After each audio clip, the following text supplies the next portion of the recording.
Hello दोस्तों, my name is Saurabh और आपके साथ उपस्थित हुआ हूँ एक नया वीडियो लेकर, जिसमें आप नए चैप्टर के बारे में जानेंगे और वो चैप्टर है ट्रिग्नोमेट्री। वैसे अगर आप कंपटीशन की तैयारी कर रहे हैं तो इस चैप्टर से भली बात जानकार होंगे, क्योंकि आपने इस चैप्टर को पढ़ा है, लेकिन इतना डीपली आपको किसी ने नहीं पढ़ाया जितना हम पढ़ाएंगे आपसे।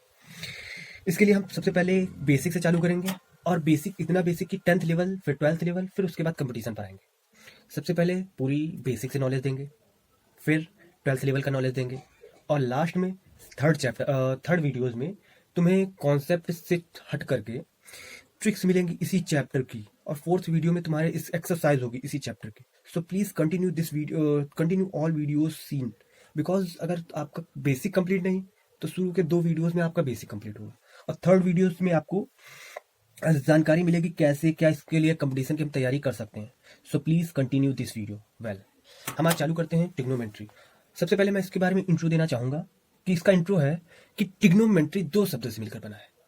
ट्रिग्नोमेट्री 2 ग्रीक वर्ड से मिलकर बना है। आपको पता होगा कि ट्रिग्नो का अर्थ ग्रीक में होता है ट्रायंगल, और मेंट्री का अर्थ होता है मेजर करना। सो ट्रिग्नोमेट्री का अर्थ हुआ एंगल का मेजर करना, मतलब कि एंगल के बारे में जानकारी रखना।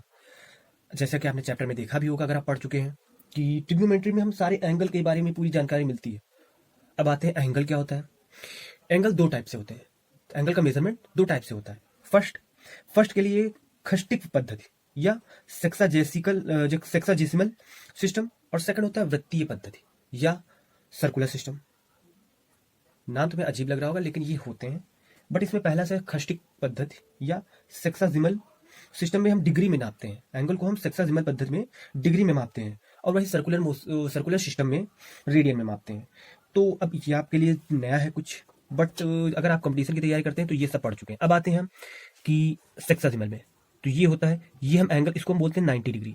90 डिग्री ऊपर जो 90 डिग्री ये होता है, इसको हम डिग्री बोलते हैं। तो डिग्री जो होगा, तो डिग्री के लिए एक समकोण, ये कितना समकोण है, ये समकोण है, तो समकोण के लिए 90 डिग्री होता है।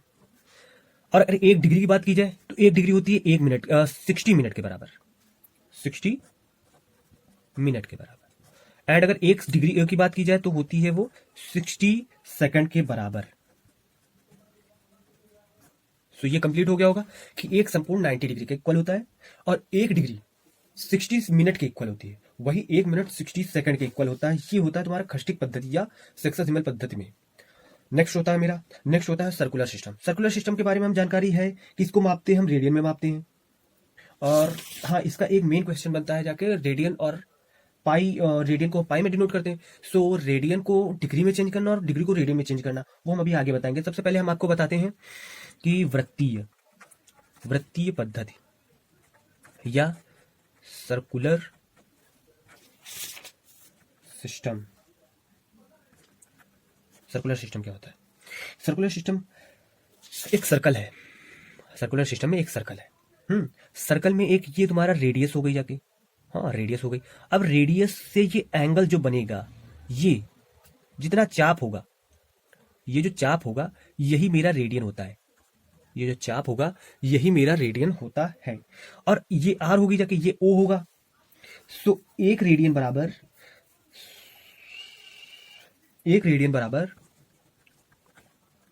Is equal to 180 upon pi. ये एक रेडियन की वैल्यू होती है। एक radian is equal to 180 upon pi, ये तो हो गया एक रेडियन की वैल्यू।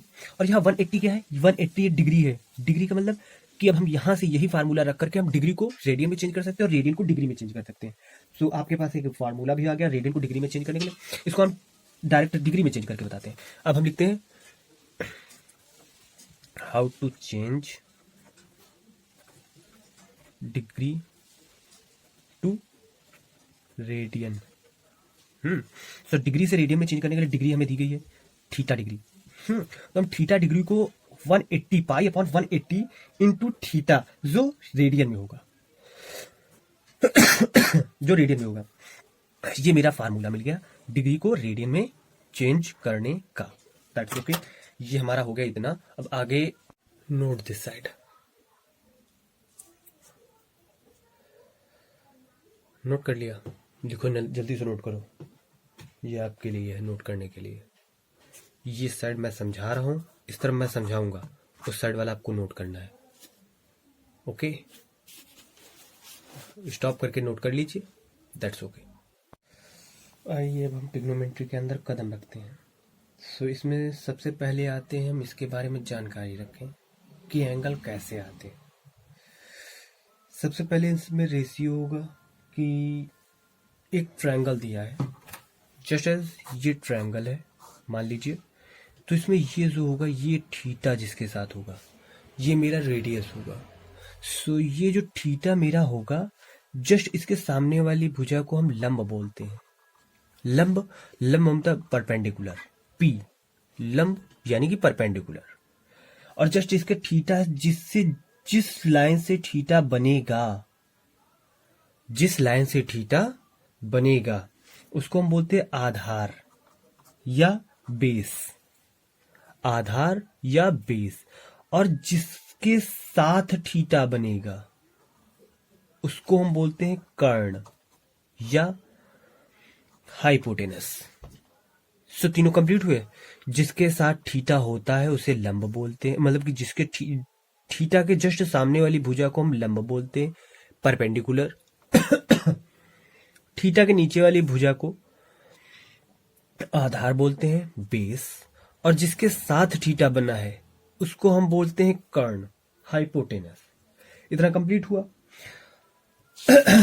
अब हम आते हैं सम इंपॉर्टेंट, हाँ एक चीज बच्चों आपके लिए सबसे जरूरी है, साइन थीटा। सो ये जो साइन के साथ थीटा लगा है इसको गुणे में मत लिखना कभी। जैसे आप ये नहीं इसको समझ सकते साइन इंटू थीटा, ये गलत होता है।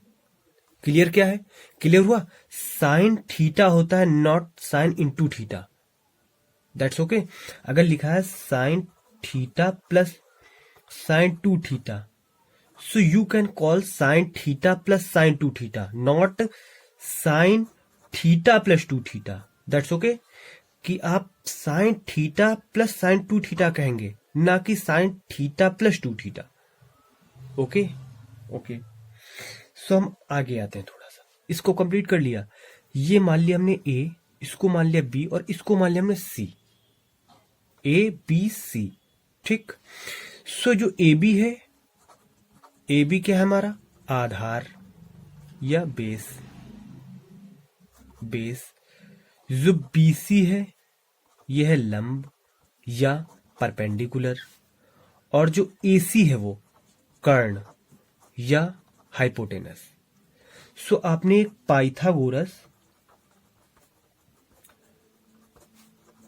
प्रमेय पढ़ी होगी, शायद अगर नहीं पढ़ी तो यहां पढ़ लीजिए। पाइथागोरस प्रमेय क्या होती है? कर्ण का square is equal to perpendicular square plus base का square, perpendicular square plus base square, यानी कि हाइपोटेनस का स्क्वायर इक्वल टू परपेंडिकुलर का स्क्वायर प्लस बेस का स्क्वायर, दैट्स ओके। यानी कि पाइथागोरस प्रमेय होती है हमारी, कर्ण का स्क्वायर बराबर लंब का स्क्वायर प्लस आधार का स्क्वायर, या हाइपोटेनस का square plus is equal to hypotenuse का square is equal to perpendicular का स्क्वायर प्लस बेस का स्क्वायर। ये formula very very very important. So please अगर इसको अभी तक आपने याद नहीं किया है, अगर आपको ये याद नहीं है तो तुरंत इसको एक बार मेरे साथ दोहराइए। बोलिए कर्ण का स्क्वायर इक्वल टू लंब का स्क्वायर प्लस आधार का स्क्वायर, या hypotenuse square is equal to perpendicular square plus base का स्क्वायर, दैट्स ओके। अब हम आते हैं इसके थोड़ा सा आगे। इससे थोड़ा सा आगे हम चलते हैं तो हमें पास तीन एंगल मिलते हैं, sine theta, cos theta and tan theta. अगर आप शुरू कर रहे हैं तो आप इसके बारे में नहीं जानते होंगे, आप इसके बारे में नहीं जानते होंगे। सो हम इसकी एक्सप्लेन करेंगे। साइन थीटा, साइन थीटा में थीटा एंगल के सामने वाली भुजा, साइन थीटा में थीटा एंगल के सामने, थीटा है, थीटा के सामने वाली भुजा क्या है? बीसी। एंड जो जिसके साथ थीटा बना है वो वाली भुजा AC, ये होता है हमारा साइन, यानी कि लंब बटे कर्ण। ओके, इतना क्लियर हुआ। अब हम आते हैं कॉस थीटा पर। कॉस क्या होता है, अब इसके बारे में जानकारी होना जरूरी है। सो कॉस थीटा हमारा होता है जिसके साथ थीटा बना है, जिस पर से थीटा बना है, या जिसके साथ थीटा बना है, या जिस पर से थीटा बना है वो वाली भुजा, प्लस जिसके साथ थीटा बना है वो वाली भुजा, ये होता है कॉस। सो कॉस के लिए हो जाएगा हमारा ए बी बटे ए सी, या आधार बटे कर्ण। कंप्लीट। ये दूसरा हो गया पॉइंट। फिर हम आते हैं टैन थीटा पर। टैन थीटा क्या होता है, टैन थीटा में जो एंगल बन रहा है उसके सामने वाली भुजा और जिससे एंगल बनना है वो वाली भुजा, यानी कि AC BC अपॉन AB लंब बटे आधार। इतना क्लियर हुआ? अगर इतना क्लियर नहीं तो एक बार फिर से देख लीजिए। सी इधर से देखिए कि अगर साइन थीटा है, साइन का मतलब जानते हैं कि साइन वो होता है एंगल कि थीटा के सामने वाली भुजा और जिसके साथ थीटा बनना वो वाली भुजा, वो हम साइन में लेते हैं। फिर उसके बाद आता है कॉस। कॉस में हम जिससे थीटा बन रहा है वो वाली भुजा और जिस पर तक थीटा बन रहा है वो वाली भुजा, यानी कि ए बी अपॉन ए सी, ये हो गया जाके हमारे कॉस। अब आते हैं टैन पर। टैन, वैसे आपको ये भी पता है कि tan is equal to sine theta upon cos theta, but इसमें देखते हैं तो tan equal to B C upon A B, या थीटा के सामने वाली भुजा और थीटा के नीचे वाली भुजा, ये होता है हमारा टैन। बाकी अदर तीन जो होते हैं कॉट सेक कॉसेक, वो जस्ट अपोजिट होते हैं। साइन का उल्टा कॉस होता है, साइन का उल्टा कॉसेक होता है, कॉस का उल्टा सेक होता है, टैन का उल्टा कॉट होता है। वो तो आपको मालूम होगा। वेल, अगर नहीं मालूम है तो एक बार इसको और ध्यान से देख लीजिए। साइन थीटा का जस्ट अपोजिट, यानी कि sine equal to 1 upon cosec theta. आया समझ में? साइन का उल्टा कॉसेक होता है और कॉस का उल्टा सेक होता है, टैन का उल्टा कॉट होता है। जैसे आप इधर आप इस साइड देख रहे होंगे, ये सब लिखे हैं, इसको आप देखिए। साइन क्या है, साइन बी सी अपॉन ए सी, यानी कि लंब बटे कर्ण या परपेंडिकुलर अपॉन हाइपोटेनस। ओके, इतना समझ में आया? कॉस पे आते हैं। कॉस ए बी अपॉन ए सी, या परपेंडिकुलर नहीं यहां पे आएगा, यहां पे है बेस और हाइपोटेनस। परपेंडिकुलर का यहां पे कोई यूज नहीं हुआ क्योंकि हमने भी यहां समझाया है तुम्हें। सो यहां पर ध्यान से देखिएगा। सो बेस हो गया, हाइपोटेनस हो गया। टैन थीटा में B C upon A B लंब बटे आधार, पी अपॉन बी। अब टैन का उल्टा देखिए कॉट होता है। यहां पे ए बी नीचे था, यहां ए बी ऊपर आ गया, और बी सी ऊपर था, यहां बी सी नीचे हो गया। ये देखिए आधार बटे लंब हो गया। ऊपर क्या था, लंब बटे आधार, नीचे हो गया आधार बटे लंब, या बेस अपॉन परपेंडिकुलर। इतना है समझ में कि टैन का उल्टा कॉट होता है। उसके बाद आते हैं हम सेक। सेक किसका उल्टा होता है बताइए? कॉस का। कॉस का उल्टा होता है ना? हाँ प्लीज। सो देखिए इसको कैसे करते हैं। यहां पे कॉस देखते हैं। कॉस में एसी नीचे था, यहाँ एसी ऊपर आ गया, यहाँ ए बी ऊपर था, यहाँ ए बी नीचे चला गया, यानी कि कर्ण बटे आधार या हाइपोटेनस अपॉन बेस। क्लियर हो गया सब? अब आते हैं हम कॉसेक पर। कॉसेक ये किसका उल्टा होता है? वही जो बच गया है। कौन बचा है? Sine theta. So sine theta का उल्टा कॉसेक थीटा होता है। कॉसेक थीटा में हम क्या करते हैं, इसमें होता है AC अपॉन BC। सो यहां पे होता है AC अपॉन BC, वहां पे AC नीचे है, यहां पर AC ऊपर है। कर्ण बटे लंब, हाइपोटेनस अपॉन परपेंडिकुलर। इतना क्लियर है? अगर क्लियर है सो और उसके बगल में देखिए क्या लिखा है, हमने यही पूरा क्लियर करके लिख दिया है। साइन थीटा के बराबर क्या होता है? 1 upon cosec theta. Cos theta के बराबर क्या होता है? 1 अपॉन सेक थीटा। और टैन थीटा के बराबर क्या होता है? 1 अपॉन कॉट थीटा।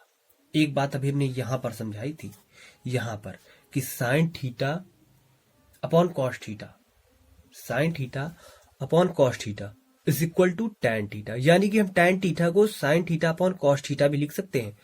इतना क्लियर है कि साइन थीटा को हम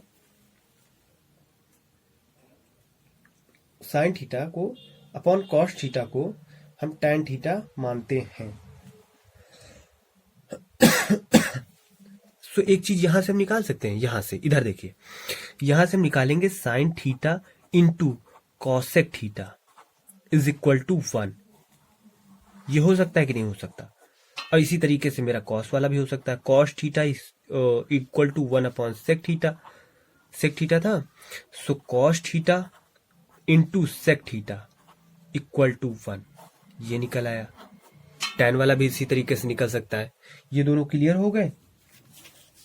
अगर टैन वाला मान लो तो टैन थीटा वाला तो आप भी निकाल सकते हैं, कॉट थीटा इक्वल टू 1, ये हो गया टैन। ठीक है, अब हमारा एक चीज अभी हमें तुम्हें बताया नहीं है कि इंपॉर्टेंट कंडीशंस होती है कुछ, इनको याद करना 100% जरूरी है।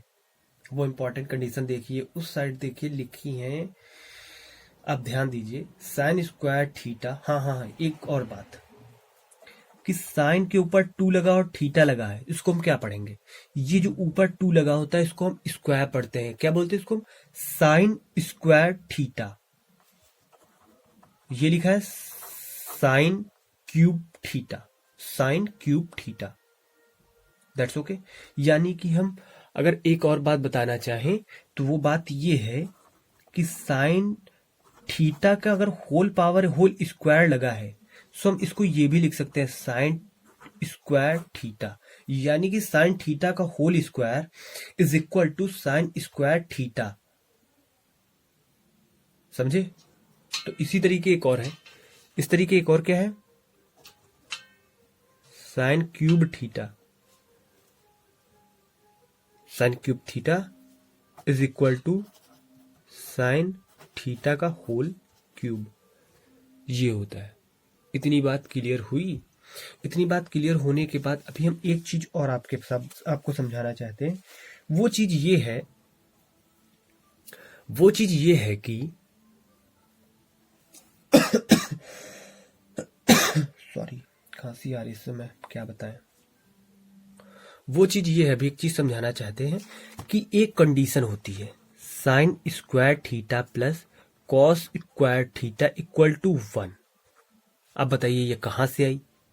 इसको लाने के लिए आप, अगर आपने पाइथागोरस प्रमेय पढ़ी है सो इसको कर ले जाएंगे। जैसे कि साइन स्क्वायर थीटा की हमने क्या निकाली थी वैल्यू? साइन स्क्वायर थीटा की वैल्यू यहां से देखिए, sine square theta equal to लंबटे कर्ण निकली थी, लंबटे कर्ण। तो इसका यानी कि perpendicular upon hypotenuse, perpendicular upon hypotenuse का स्क्वायर, प्लस कॉस थीटा की हमने क्या निकाली थी? कॉस थीटा की निकाली थी बेस अपॉन हाइपोटेनस, तो base B square upon hypotenuse का स्क्वायर, ये हो गया। अब यहाँ पे h दोनों में कॉमन है तो h नीचे सेम हो जाएगा, ऊपर क्या आएगा? परपेंडिकुलर प्लस बेस का स्क्वायर। अब यहाँ देखिए परपेंडिकुलर प्लस बेस का स्क्वायर इक्वल टू हाइपोटेनस का स्क्वायर, सो यहाँ पर इसमें रख देते हैं। यहाँ पे देखिए हाइपोटेनस का स्क्वायर यानी कि कर्ण का स्क्वायर बराबर लंब का स्क्वायर प्लस आधार का स्क्वायर। यहाँ देखिए हाइपोटेनस का स्क्वायर इक्वल टू परपेंडिकुलर का स्क्वायर प्लस बेस का स्क्वायर। यहाँ पर भी देखिए परपेंडिकुलर का स्क्वायर प्लस बेस का स्क्वायर, यानी कि इसको हम क्या लिख सकते हैं? हाइपोटेनस का स्क्वायर। सो हाइपोटेनस का स्क्वायर नीचे भी हो गया ऊपर भी होगा, कट गया, वैल्यू आ गई 1। ये समझ में आ गया? सो ये कंडीशन तीनों है। अब यहाँ पे हमने साइन की वैल्यू रख दी। साइन की वैल्यू कैसे रखी आपको तो पता होगी, चलो फिर भी नहीं पता है तो हम समझा देते हैं एक बार। कैसे समझाते? यहां से हमने साइन कॉमन कर लिया, साइन कॉमन कर सकते हैं, लेकिन पहले अगर ये वाली कंडीशन लानी है तो हमें कॉस कॉमन करना होगा। हमने कॉस स्क्वायर यहां से कॉमन कर लिया। जब हमने कॉस स्क्वायर कॉमन कर लिया सो अब यहां पे बचेगा जाके टैन स्क्वायर थीटा प्लस 1, और इसके बाहर हो गया जाके मेरा cos square theta equal to, उस साइड 1 था, ये कॉस उस साइड जाएगा, तो tan square theta plus 1 equal to sec square theta. अब ये बताइए सेक कहां से आया? इसके लिए जब कॉस यहां से इसके नीचे आएगा, सो जब कॉस 1 अपॉन कॉस होगा, ये देखिए यहां से कॉस नीचे आएगा तो सेक किस साइड आएगा? यहां से हमारी आ गई वैल्यू ये कंप्लीट। तो आप आई विश आपको समझ में आया होगा, इतना आप नोट कर लीजिए। फिर हम आगे आते हैं थोड़ा सा। ठीक है, आपने अगर नोट कर लिया हो, नहीं नोट किया हो तो इसको स्टॉप करके आप नोट कर सकते हैं।